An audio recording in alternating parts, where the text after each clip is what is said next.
Good evening and welcome to the New York Symposium with Diane Sare. I'm Diane Sare, LaRouche independent candidate for U.S. Senate in 2024, and today is March 8th, 2024, and I have two very special guests with me today to discuss the strategic crisis, which I think became even more clear with Biden's State of the Union address, which I have to confess I had not watched. I find these things somehow unbearable until this evening when my husband, who spends some time working as a driver, told me that a number of his passengers were suddenly blurting out that they're terrified of nuclear war. Normally, when you're driving, people are not political and are not having discussions. So I thought maybe I better take a listen to the president's State of the Union address. And it became very clear why any sane person would be alarmed to hear what he was saying. Basically, he compared his State of the Union address to the address of Franklin, or the inaugural address of Franklin Roosevelt, and said that FDR had to rally the people to prepare them ultimately for a war with Hitler that he knew was coming. Well, Biden's job, wouldn't you know, Sleepy Joe Biden, the president with dementia and criminal proclivities when he's not being demented, has to wake us up. We don't even know if he's awake, but he's got to wake us up to tell us that there's a great danger from what? President Putin, who can only be beaten if we aid Ukraine because Ukraine can stop Russia. That ship sailed long ago. Ukraine is not beating Russia. They've lost 500,000 troops or more. We don't even really know. And no amount of money or military aid is going to change that formulation. The Russians have very, very advanced capabilities, much more so than the United States, including hypersonic missiles. But at any rate, and Biden went on to say that if we don't stop Putin, he's going to invade Europe, something we heard from lunatics in the Congress, like my buddy Chuck Schumer, who is fighting to ram through the $60 billion of aid to Ukraine. Then we heard that our freedoms are under attack both abroad and domestically. He took a swipe at the January 6th insurrection, which, of course, why were people at the Capitol that day? Because the United States no longer has transparent and verifiable elections. And there was a great reason to believe that there was something a little suspicious about the election when Donald Trump speaks and 50,000 people show up in an amphitheater and are 20,000 standing room only or outside on the street waiting to get in. And Joe Biden was holding car caravans, which were attended by 12 people in 6 vehicles. You might find it a little suspect. Also, whatever happened with the election machines, remember that the story about Hunter Biden's laptop was suppressed. When it was Twitter, now X, it was the New York Post, which was covering this subject, was banned from Twitter. Now they admit that it was real. So obviously there was an effort to influence the outcome of the elections by the intelligence agencies and by the Congress, which didn't consider the censorship in the social media platforms to be sufficient. So they have repeatedly been hauling in owners of various platforms to tell them they have to censor more, including right now they're trying to ban TikTok from the United States because, in part, as it was revealed by one congressman, video content that is pro-Palestinian, i.e. anti-genocide. At one point, the top TikTok video on stopping genocide in Gaza had 3 billion views, and the top video supporting Israel, Uber Alles, had only 22 million views or something like that. And I say that I'm not against Israel. I support a two-state solution. I do not support genocide, which is what is occurring right now. But then we got to hear about how our freedoms are under attack. The freedoms of the world are under attack by the Biden administration. That's the issue. And the Biden administration acting like the British Empire, acting explicitly against the principles of the founding of the United States and our Constitution. Now, the last thing I want to say before introducing our guests and our is that today there was a call of the International Peace Coalition, which Helga Zepp-LaRouche pulled together. My first guest, Steve Starr, who is an expert on the devastating effects of nuclear war, was on that discussion with several experts from around the world on various matters. Another expert who was on is retired Colonel Richard Black, who made, I think, a very important point, which is that he said, look, you hear Macron talking about ground troops, sending ground troops to Ukraine to fight Russia. And perhaps that's not happening right now, but he said, have you noticed that the point of saying these things is that you get a little pushback and then people forget about it and then you do them. So it was Colonel Black's assessment that everything that we are saying we're not doing is exactly what we are going to do. Remember, we had that with tanks. Oh, no, we're not going to send tanks. Biden said, this is a red line. We are not sending any tanks. Well, guess what? We're sending tanks. Well, we're not going to send F-16s. We will never send F-16s. We're sending F-16s. Biden said last night in the State of the Union address, we are not sending any ground troops to Ukraine. Ukraine doesn't want our ground troops. What do you think will happen next unless we act? And that is up to you. So I wanted to start by turning things over to Steve Starr, and then we will hear from Jose Vega, who is running also as a LaRouche independent candidate against the congressman from AIPAC, Richie Torres of the Bronx. So welcome to both of you. And Steve, why don't you go ahead?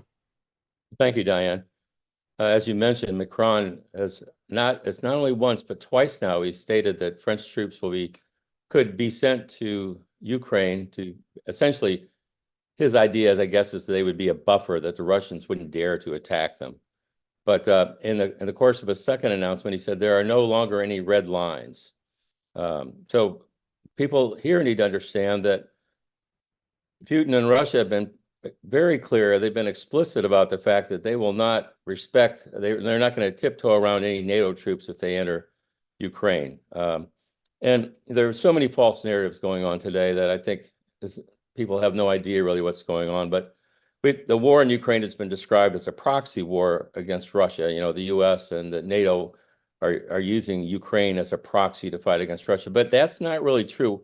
The truth is that the US, the United Kingdom, France, and Germany are fighting an undeclared war against Russia. And it's not far from morphing into a direct military conflict.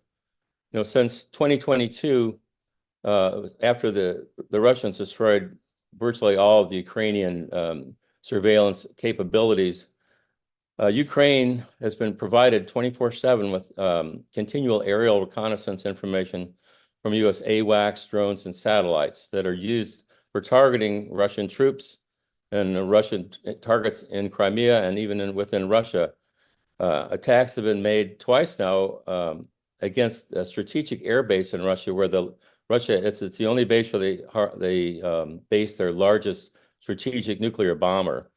You know, what would we do if we thought a Russian proxy sent drones into Omaha, Nebraska to attack Plains Air or Whiteman Air Force Base in Missouri? So in other words, the Ukraine would not even be able to fight this war without all the targeting information the US providing. The British troops, they plan the Storm Shadow missile attacks. They program the missiles. They also program the naval drones that are used to attack Russian ships that are in the Russian ports in Crimea. The French also have missiles that are called Scout missiles. They're about the same thing as Storm Shadow missiles. The Russians recently hit a hotel where all the French technicians, they call them, were staying, the ones that were programming these missiles, and I think that's part of the reason Macron kind of went ballistic.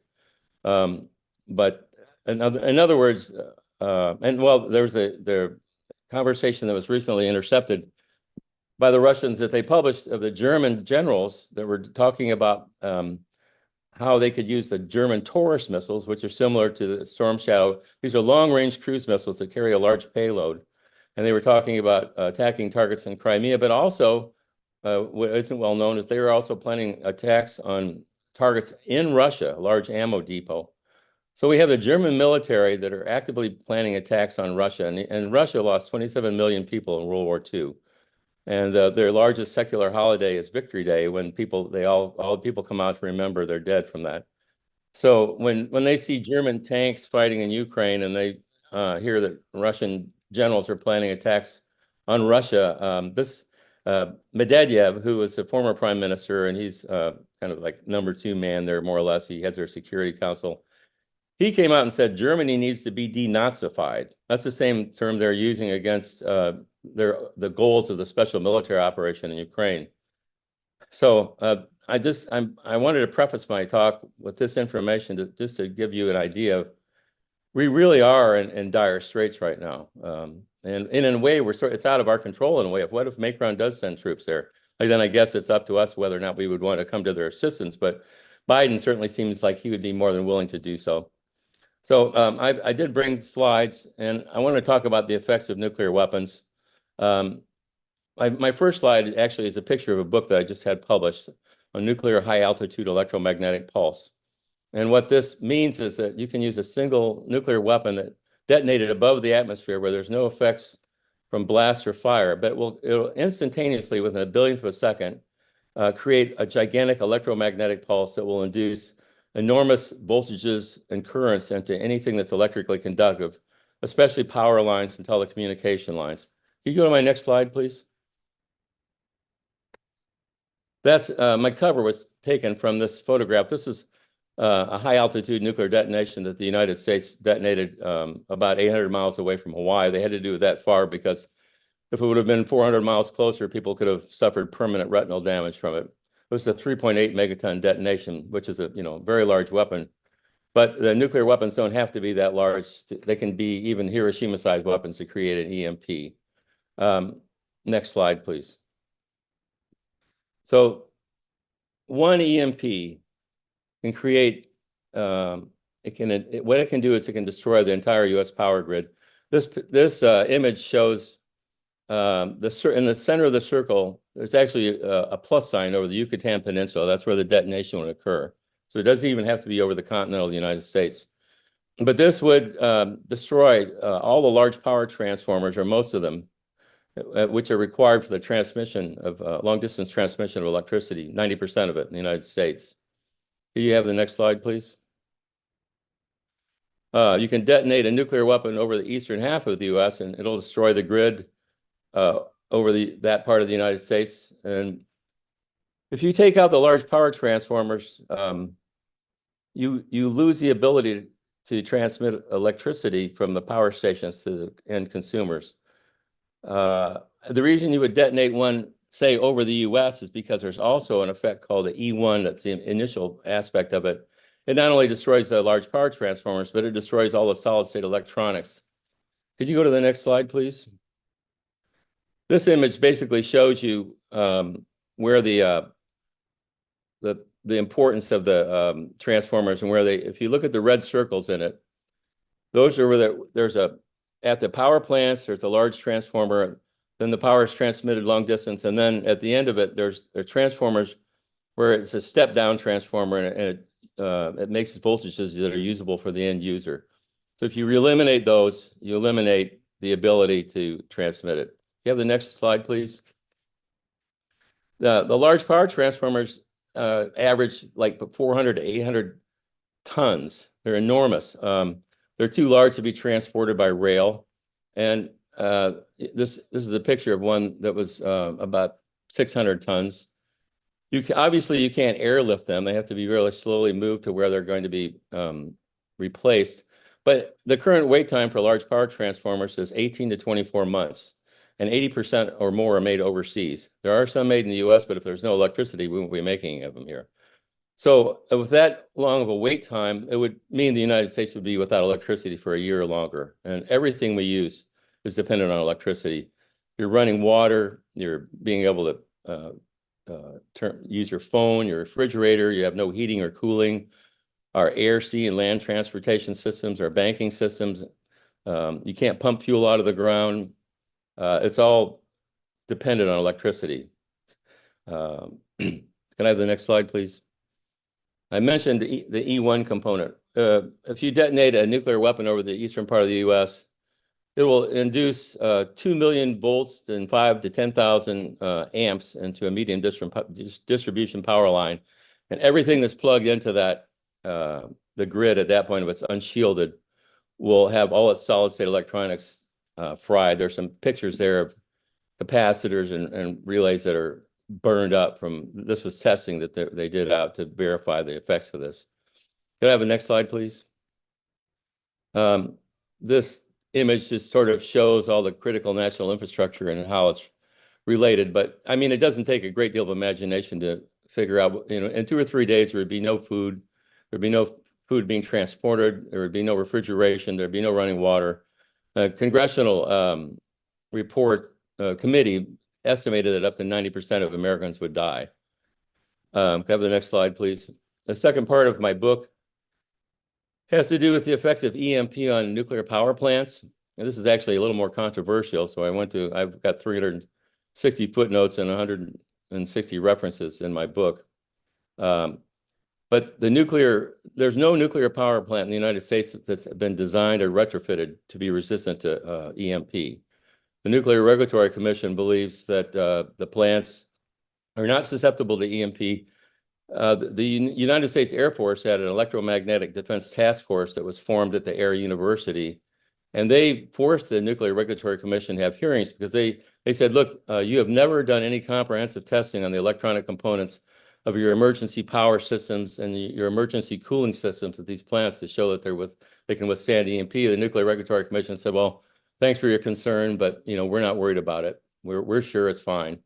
Well, I'm from Missouri. It's a show me state. So if anything good comes from my book, I'd like to force the NRC to do testing, because each one of these plants has, besides all the radioactivity in the reactor core, they have spent fuel pools, and each spent fuel pool has far more cesium-137, for example, than was released by the Chernobyl disaster. Let's see. Are you showing the slide now with the, maybe it's the next slide. I'm sorry. I'm trying to look at two things at the same time. Does it show the map with the circles on it, the United States map? Is that right? Let's see.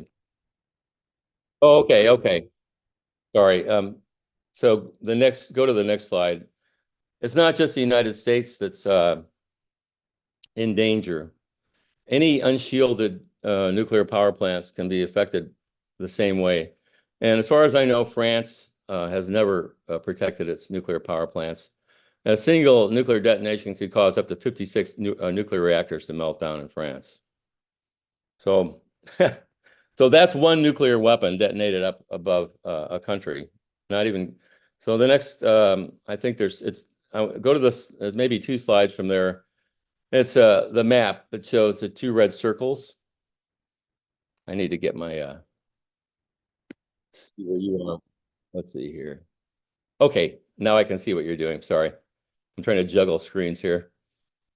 So on the left, the small red circle is a firestorm created by an atomic bomb.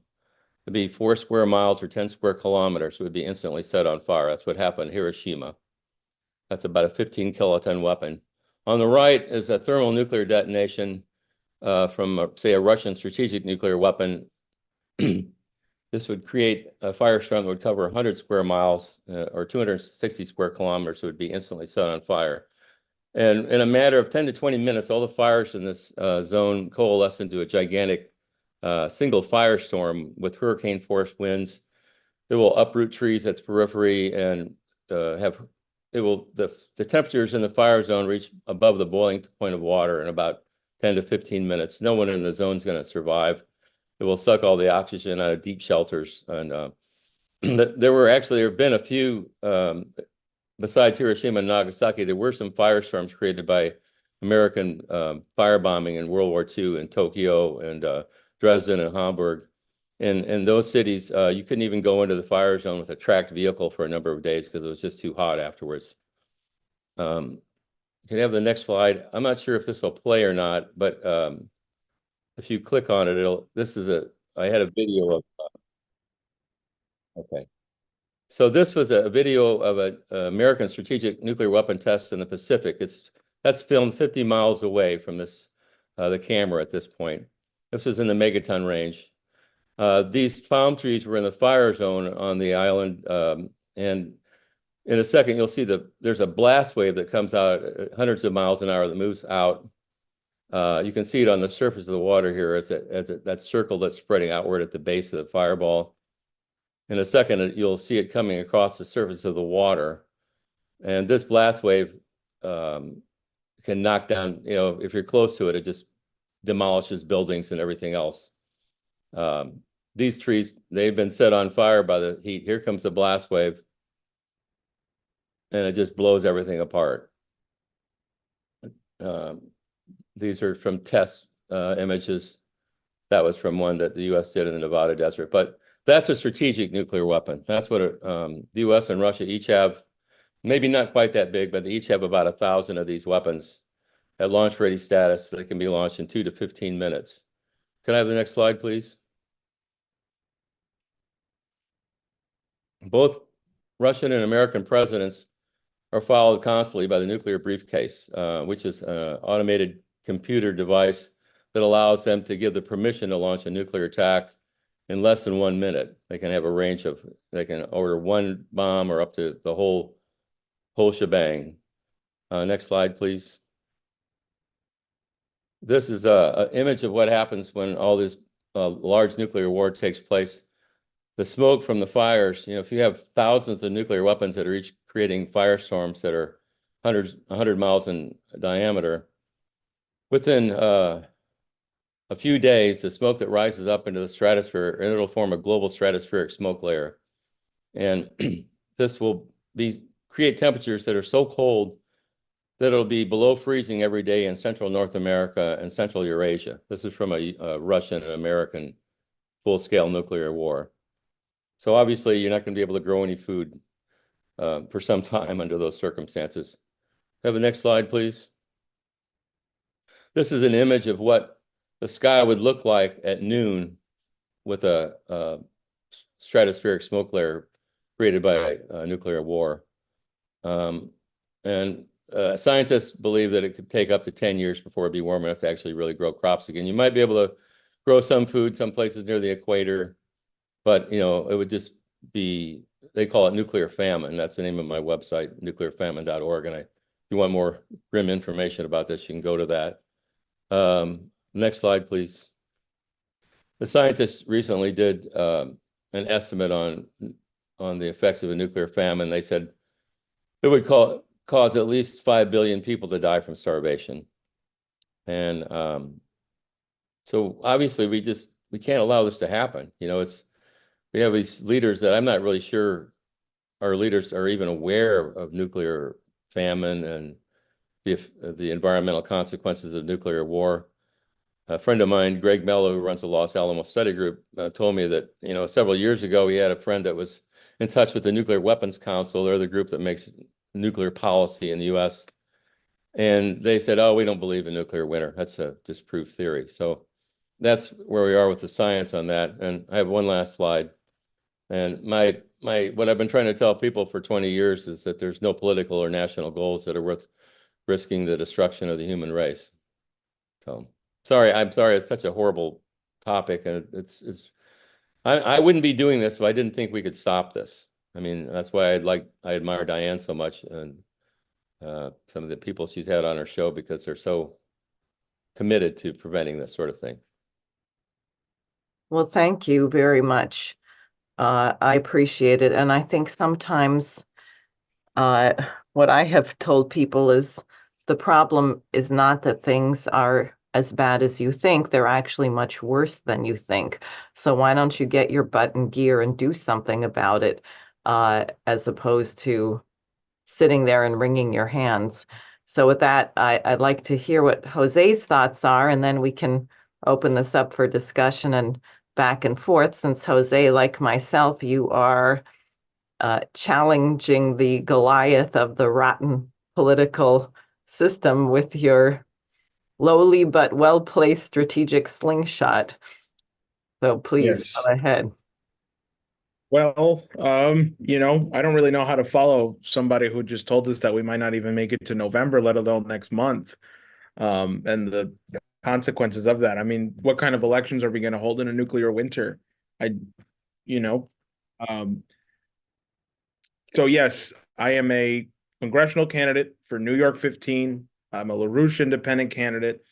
Before I was a candidate, I was an activist with the Schiller Institute and the LaRouche organization for about 10 years or so. I'm 25 years old.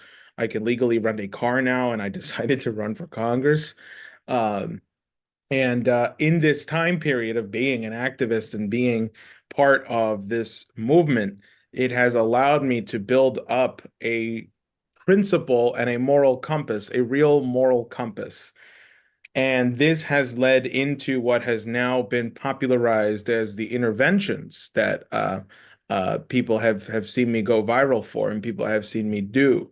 Where I interrupt people like Kamala Harris, AOC, Joe Biden, Nancy Pelosi, Mike Pompeo, this one and that one, which was on this issue of nuclear war. One of the reasons we started doing this was because of the war danger. We understood that the war danger was just getting completely out of hand when we confronted even Kamala Harris. Why I confronted her and I said, why aren't we working with the Chinese? Because they showed that poverty is a choice.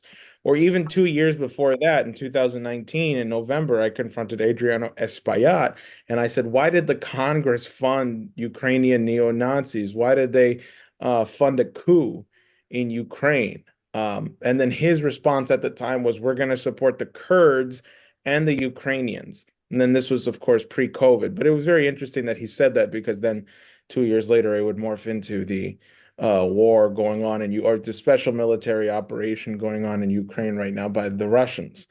Um, and so, this organization foresaw what was coming. And now we're at a point where, I mean, I saw the State of the Union last night, and just before, I mean, Biden comes in there dancing his, dance of death, basically. And even before him, preceding him was like Tony Blinken and Janet Yellen, right? And everybody's cheering, and everybody was, I know you can't see me. You'll see me again. And there you go. Everybody was cheering, and everybody was taking selfies with the president, and people were so optimistic and happy, and it was just completely disgusting, because you see all of these people there in the Congress, including AOC, who's standing up and cheering the speech that Biden is giving. But even before this, you see the Congress, and you see how disgusting it is that all these people in this room are cheering and applauding Biden, even some of the Republicans, like there's nothing wrong in the world, as if to say, like, the Democrats are like, yeah, of course this guy's going to be president for the next 4 years. Like, this is just completely self-evident.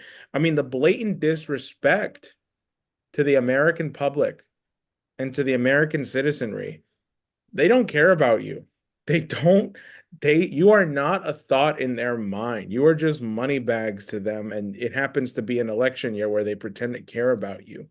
But what I saw in that room was just like, it was just a circus. It was just a political circus honestly, that's just an understatement now, because it's just so, that statement to call politics a circus is just so worn out at this point. And so I'm watching this, like many other Americans who are watching this. I was watching Due Dissidents do a live reaction to it, and they were doing like they were doing this bit where they were wearing sunglasses as they were watching it, as if to kind of prepare themselves for the mental hangover they were going to experience the next day, because of how mind-numbing the State of the Union address actually was. So here we are, where Macron is saying, "Yeah, we're going to send troops to Ukraine," and then says, "No, no, no, I didn't say like no. I was just saying all options are on the table." And then you have the ever-growing war danger, like with Britain, I think committed $100 billion over the next 10 years or so to Ukraine, which again is just like completely absurd, right? And Biden, as Diane said, that Biden is committed to not having troops go into the ground in Ukraine. But then, like, where is this going? Because we've already seen reports, people have amnesia on these things, that there were already American troops on the ground in Ukraine, right? So his statement already was a lie. There are already American troops in Ukraine. So, you know, and you take Putin's interview with Tucker Carlson, where Tucker Carlson basically said everything east of the Dnieper River belongs to Russia. I mean, Putin at this point is just basically saying, like, yeah, we're just going to have to take it. Didn't have to be this way, but it's just going to be that way. So Putin is not showing any intention of stopping this, because he's backed into a corner now where the West is just going completely full throttle. So there are these forces, there are these world leaders right now. Some of them are acting in no choice but to have to defend themselves now, and others who just continue to put pressure and gas onto this war machine like there's no end to it. They're completely insane. And the image that came to my mind watching all these people in the Senate chambers, or the gallery in the congressional halls, was the Mask of the Red Death. The beginning of it is that of the Mask of the Red Death in Poe is that there's this disease that has plagued the entire town, but not Prince Prospero, because Prospero is happy, invited all his friends up to his castle, he's boarded it up, he's safe from this disease, right? So but the Red Death is coming for them too. Like, that's what this is. Like, the growing war danger is the Red Death, and they don't see it because they're too busy cheering each other on, stroking each other's egos, taking pictures with each other. And it's just going to come and bite them all in the ass, and we're going to have to pay the price for it. So I lay down this stage because, like, okay, so Putin is acting out of defense because he has no choice but to defend himself, because he doesn't see, I mean, and I don't think anybody sees a real peace solution coming from the active parties, from the NATO countries or from the West. And the NATO countries just continue to put gas on this thing. So what authority do you appeal to? We've been reading a lot of Shakespeare lately where this is the problem, right? Where the authority, the so-called authority that you report the crimes to, is the one committing the crime. So now, what do the people have to do? What do people listening to this show have to do who now understand the war danger and the threat of nuclear war? This requires your intervention now. This requires your intervention into world history now. This is beyond US history. This is now human history as a whole, because human history could end next week. I hate to say that, but like US, human history could be over next week. And so now we have to take the pen of history and we have to write the next chapters. But in order to do that, we have to intervene on the geopolitical process that's been going on by saying no, that the American public are not going to take this. And what we've been seeing with the protests that people are doing, and the rallying and the interventions against the Gaza genocide, which is the same policy, by the way, the same policy that is promoting the war in Ukraine, and also the policy that is pushing Taiwan against China, is the same policy that is driving the genocide in Gaza. These are all the same thing, part of this idiotic rules-based order that you have to overturn. It's your responsibility to overturn this now. So what's been effective about those protests and those rallies is that those are the reasons why the South Africans were able to take the case to the ICJ. That the rallies and the protests are the reasons why the genocide is not much worse than it actually is. And it's the reason why 75% of the world is aware of what's actually going on and is protesting against this shit. So if there weren't these rallies and this giant outcry of the world begging there to be a ceasefire, it would be a lot worse. There probably would be no more Palestinian people left if people just let this thing go by. But they can't dress this up. They can't put lipstick on it and a dress on it because it's just too ugly to hide. It's you can't hide this. It's just too nasty at this point. So people have to accelerate the interventions and they have to keep doing it. The other day, there was just a really good one done on on Kirsten Gillibrand, Diane's opponent, where I think like 6 people stood up in the audience, like which basically made up like 30% of the people who actually showed up to this thing, because nobody knows who Gillibrand actually is, other than the other senator from New York, other than Chuck Schumer. And then they just heckled her, and then they interrupted her, and they did exactly what you're supposed to be doing. Don't give these people a moment of peace. Because for one, the people in Gaza don't have a moment of peace, and neither do the people in the fields of Ukraine who are getting slaughtered right now have a moment of peace. And if these are the people voting for that to continue and accelerate, they don't deserve a moment of peace. You have to be in their face. You have to continue to intervene, and you have to accelerate the interventions. Don't slow down. Keep going. And I'll just end this off by saying that there's a quote by Schiller that says that a great evil provokes an even greater good. And I think that provocation of the greater good is in you, is in the person who looks at this and is disgusted by it, that moves you to act. So you have to be the greater good that overcomes that great evil. So I'll end it there. Thank you. So, well, Steve, do you have anything you want to say in response to what Jose said, or just more on Well, I what? wish I could vote. I wish I could vote for Jose. Well, guess what? In New York, you can. Everybody can vote here. I'm in Just Missouri. I know, that's what I'm saying. Just mail in your ballot. Yeah, I'm mailing 100 Watch of them. out, I'm gonna go to jail for that. Anyway. No, well, I think it is. Jose made a point that a lot of people are aware of this outside of the U.S. The same thing goes with nuclear weapons. We were able to pass the treaty to prohibit nuclear weapons. They call it the ban treaty. A few years ago, it doesn't have any elements where it actually controls nuclear weapons, but what it did do was create a moral stigma against the idea of even possessing or manufacturing these weapons. And we couldn't have gotten this, the world couldn't have passed this without the support of people all around the world. And they, when they were here having the hearings for this, the nuclear weapon states, including the U.S., boycotted all the meetings for the humanitarian aspects of nuclear war. And they don't like this treaty because they said, well, this is a threat to the non-proliferation treaty, but the non-proliferation treaty is, in a lot of places, it's viewed as nuclear apartheid. It sort of legitimizes the idea that there's 5 nuclear weapon states, and those who happen to be the permanent members of the Security Council and the UN. But the NPT was passed, I think it was 1968, and part of that was that the nuclear weapon states would act, quote unquote, in good faith to eliminate their nuclear arsenals. Well, they're not acting in good faith. They're all modernizing their nuclear arsenals. And when there was a reduction in 1986, there were 86,000 nuclear weapons. But the people of the world, I think around that time, there were 1 million people in Central Park protesting about nuclear war. People were more aware of it, and they did pass the arms reduction treaties, and the arsenals went from 86,000 to about 12 to 13,000 nuclear weapons today. But unfortunately, these weapons are so horrifically powerful that they still have the ability to destroy civilization and create nuclear winter. So, but that whole discussion has just been kind of avoided. I've been trying to get some leader of the nuclear weapon states to come out publicly, acknowledge and discuss these peer-reviewed studies that predict the scientific predictions of the consequences of nuclear war.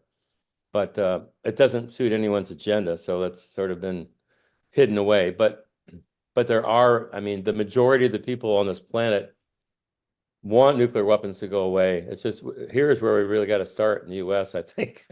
We got to get people to wake up. Yeah, I think so. And not the way that Biden was. Biden's wake up idea is not the right idea. Part of the problem in the US, I think, is it's been so long since we've had any positive mission or positive view of the future. And I'm struck repeatedly, even now, when you meet Palestinian Americans, with the horror that's going on with 12,000 dead children and perhaps tens of thousands about to die of starvation, they're very resolute, and they say, well, we will not be destroyed. We will not. This is a horror. It's not going to be forgotten. But we know that we will not be destroyed, and we are dedicated to that. One young man said to me today, he said, I was telling him about the Oasis plan of Lyndon LaRouche, of the massive desalination projects, greening the desert, building. Why should we think of the reconstruction as going back to the horrific conditions prior to October 7th? Why, if we're having a Palestinian state as part of a two-state solution, why aren't we planning to build the most modern cities, the most modern transportation systems, have a population which is highly literate and educated? And, he said to me, yeah, of course, that's what we have to be doing. And he said, I figure if I can't get this done in my lifetime, I'm passing the torch and the next generation might get it done. Now, how different is that from a young American where it's now really taken for granted that the standard of living of the future generations is going to be worse than ours. We had now, I guess it's, I don't know, an average 100,000 drug overdose deaths per year. We have 20 veterans committing suicide per day. We have our cities. I took a picture. I was out at the mosque on 96th Street today in Manhattan. On 97th Street, they have this pothole, which is sort of like a bathtub, only maybe a little larger than a bathtub and deeper. And I was sure if I tried to step in it, I might just have sunk all the way to hell. I don't know. And it's right there on the road. And they've put some traffic cones up. There's absolutely no indication that there's ever any intention to repair this. But don't worry, they are going to charge you $15 if you drive your car south of 59th Street, and you've already paid $16 or $17 or $20, or I don't know what it's going to be next if you drove into the city over the George Washington Bridge. So in a sense, I think part of what goes on in the United States is that people have really lost their way. And what I find so heartening about the demonstrations and what I saw today, I saw a live stream on TikTok, which they want to shut down, of course, but of the DC rally, which must have had 10 or 20,000 people in New York. It looked like 20, 30,000 people in Union Square today. And the young woman speaking was saying, she said, colonialism is over. Colonialism is done. We are against genocide in Gaza. We stand with the people of Sudan. We stand with the people of Haiti. And you said, wow, they get it. They get it. So I do think there's hope. And the ironic aspect of this is that the transformation of the United States, I think, will only come as we recognize our own revolutionary spirit from when we defeated the British Empire in what's emerging in the global South. And if we can tap into this spirit of slavery is over, colonialism is over, everybody has the right to stand on their two hind legs and be sovereign. Our nations will be sovereign, our individuals will be sovereign. I think we may get a shift, but it's really a race against time. Will we be dead before we can get the shift? I don't know. We need to stop spending $1 trillion a year on our military. That's become our largest industry in the United States, our largest industrial exporter of weapons now. And that's why the military industrial complex sort of controls Washington and the narrative. But I think, if you realize what we could end poverty, hunger, we could make this a paradise to live in with the money that we waste on blowing up and killing things. So we can do it if we want to. I wanted to comment, Diane, on the whole TikTok shutting down thing. I was looking into like why they actually want to force TikTok, because it's not that necessarily they want to shut it down. They want to force the sale of it to an American company. And the reason they want to do that is because the algorithm of TikTok, as brain dead as it is, right? If you go on TikTok, You can get stuck. You can get No, stuck, oh, right? Like for an hour. And don't talk about it. Cute then, pit bulls. I'm sorry.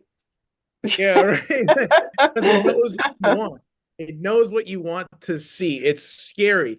But the thing is that the US government right now, the TikTok does not allow the US government to actually control that algorithm and take that data.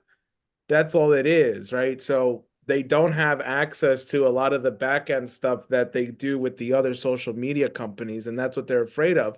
And one of the things is the visibility reach, right? Yes, TikTok has implemented some things to try and appease the US government, but anything can go viral on TikTok. That's, I reposted an intervention of mine on TikTok that was months old and it went viral on TikTok. I mean, there's people going on there doing informational videos for why there's a genocide happening in Gaza, what people can do.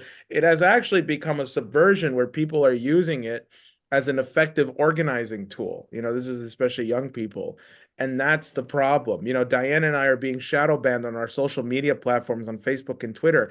I get like hundreds of new followers, in like 2 or 3 days, and then I look at my follower account and it's dropped. I'm like, well, this can't be right. You're saying I'm getting new followers and you're unsubscribing my followers, right? Like TikTok doesn't have that problem yet, and that's what they want to do. They want to force the sale so that they can implement these crazy restrictions. Despite, again, I'm not defending the app. It's immoral in itself, but that's why they want to, shut it down. Yeah, we should go back to reading books again. Yeah. Now, that's a topic for a whole, I don't know, a series of symposia, which is what is happening to the minds of our children because of this horrific social media. I remember years ago, Lyndon LaRouche and his wife were looking at when Pokemon first came out. You might remember there were a bunch of cases in Japan of children committing suicide or doing crazy. At any rate, it was something about the sequence of the lights and the flashing of the lights having a horrific effect on children's minds. And again, if you don't think you have a future, if you're not expecting your child to do anything creative, then maybe you're not that concerned that you're destroying their ability to concentrate and to think. But if you want your child to figure out how to build a city on Mars or get an aircraft up to Mars, then you're going to want to make sure that their mind is functioning on the best possible way. The military actually developed the first video games because historically there's always been a problem with soldiers not pulling the trigger when they get into battle. So the war game started with them. Now it's morphed out quite a bit. Exactly. On this military spending, one of the things that I am supporting is a draft legislation put forward by the LaRouche organization called the Swords to Plowshares Act of 2024. And basically, it's making the point, why can't we do now the reverse of what was done under FDR, where the nylon stocking plants and the auto plants and everything was retooled and geared to produce tanks, planes, ammunition, whatever you needed. Well, we have these companies where you have some highly skilled, intelligent people. Probably they didn't set out when they were a child saying, gee, I really want to work what I want to do is make a weapon that will blow up the whole world. I don't think that was their life's mission. And those companies could be retooled exactly to address some of these problems. About 15 years ago, I had a conversation with I forget which labor union they were in, maybe the electrical workers. And the person said to me, did you ever think it's odd that we've been using combustion engines for a century? For over a century? I mean, why have we not moved up to, and I'm not talking about stupid electric cars or, things that are horribly inefficient.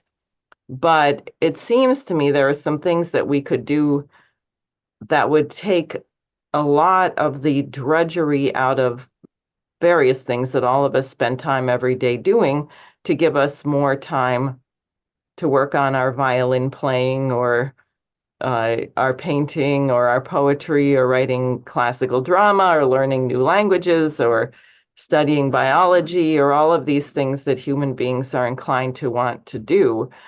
And I think, Frank, I have a hunch. I can't really prove this, but a lot of the things that we're producing for the military are way overpriced. And then when they get built, they're a total dud, like the B-35, whichever bomber it is, where they've lost 29 of them. They're all F-35. crashed. Yeah, I mean, Russia's military budget's like a tenth of the US budget, but their weapons they have a whole series of weapons, hypersonic missiles, electronic warfare, and they're far superior. They're defeating all of NATO's weapons over in Ukraine, which is one of the reasons why they're freaking out, Although I don't know if Biden quite understands. Well, the US can't defend against hypersonic missiles. But Russia just recently tested, it's got an S-500 air defense system. We've never seen it operate in action, but they just shot down the warheads from a submarine-launched ballistic missile using this S-500. They can shoot down incoming ballistic warheads that are traveling at a ballistic trajectory. So, I mean, sometimes I wonder if they're just stalling so they can make enough of these things. So if maybe they think there's going to be a war, they want to be able to protect their cities, but I don't think anybody wants a nuclear war. I don't think the Russians, that's the last thing they want. Anybody who's sane would not want a nuclear war. But yet there's such pressure to develop these systems. They're continually being developed. Do you think? Oh, go ahead, Jose. No, I was just going to say that it's interesting that in 1903 you had the invention of the airplane, and then 50 years later you had people working on advanced aeronautic parts that were going into space, and then 57 you had Sputnik, right? And then 11 years later you had Apollo 11, of course, right? I mean, with people put their, in the way in which we can develop an atomic bomb and more advancements on how to make it an even bigger is the same kind of capability we can use to make it to advance mankind rather than destroy mankind.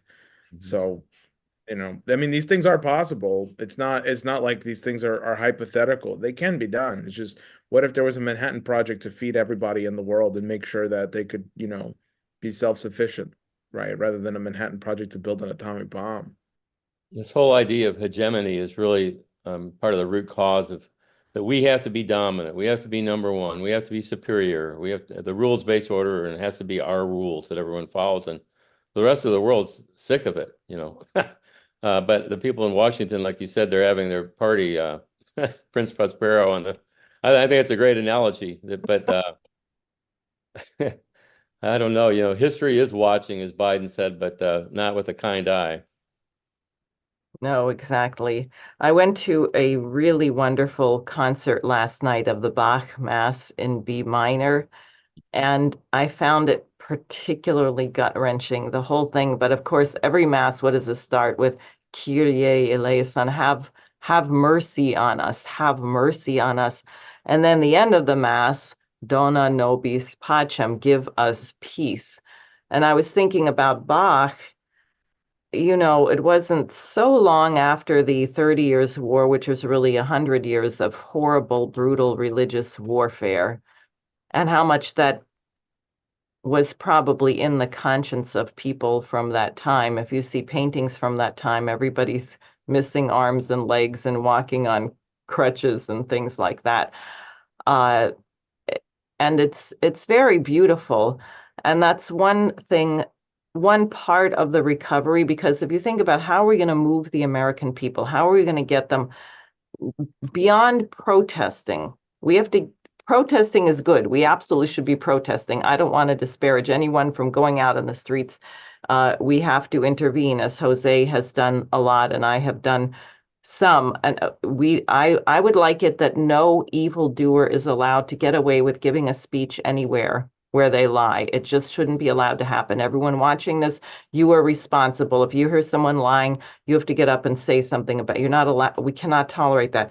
But beyond that, how do we move to the next phase? And one thing LaRouche used to say over and over and over and over, mankind is not an animal. Mankind is not an animal. Human beings are distinct from the animals. What is your image of man? What does our life mean? What is it going to mean when we get to the end of that mortal coil of our existence? Was there something that remains of our having lived? Or is it just all gone and irrelevant? And of course, that's the question that Shakespeare is getting at in all of the dramas. In a way, this young Palestinian American that I was speaking with today had a certain idea of it, that his life was contributing something that would be carried forward by other people. And the point is, we want the human race should be eternal. And frankly, that means we have a lot of work to do because our solar system is not immortal. I mean, in a few billion years from now, the sun's going to expand. I mean, maybe we'll figure out how to feed the sun. I don't know. But the sun's going to expand, contract. And unless we've figured out how to get out of here, the human race isn't. And so people say, all right, well, that's 2 billion years from now. Why should I worry about it? We don't know when an asteroid's going to come. It's a great paradox to be a single individual, but to be part of humankind and to have a commitment. And I think this is really the point of the pursuit of happiness and the Declaration of Independence. What relieves people greatly and gives people happiness is to know that they have contributed something which is immortal, which is beyond. That is a fundamental human right. Every single person has a right to make an immortal contribution. And being robbed of that, I can think of almost nothing worse. I agree. Well, I'm with George Galloway. I despise these people that can casually look at children being slaughtered over in Gaza and care nothing about it. I mean, if anything should be sacred, it should be our children. And, that should be the commonality between all people. If you don't love your children, then you're not really a human being, in my opinion. And we have to think about their future and make a better world for them. Yep. Absolutely.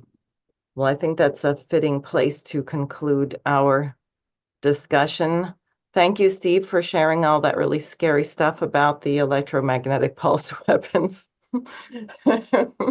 There's actually technological shielding that we can do to protect the grid and the nuclear power plants and infrastructure. It costs about 3 to 4% of the defense budget, but they haven't done it. They've been trying to pass it through Congress for 10 years, and they voted it down each time. But we still can do it. There's still time. Yes, at the moment. Well, we definitely should as part of everything else. Jose, any parting words?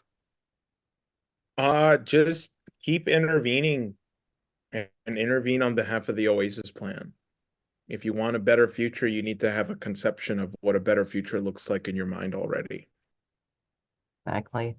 So I would like to remind everyone that the petitioning begins on April 16th. If you want to come to New York and help gather signatures for me and Jose, we'd love to have you. If you'd like to donate to our campaigns, we need it urgently. We need about $80,000 before April 16th. So please feel free. No amount is too small. Unfortunately, there is an amount that's too big. You're not allowed to give over $3,300. So everybody should give what you can up to that amount. And thanks for being with us. And with any luck, and that gets more dicey each week, I'm hopeful that I will be here again next week to speak to you all. And thank you both. Thank you. Thank you. Bye. Bye.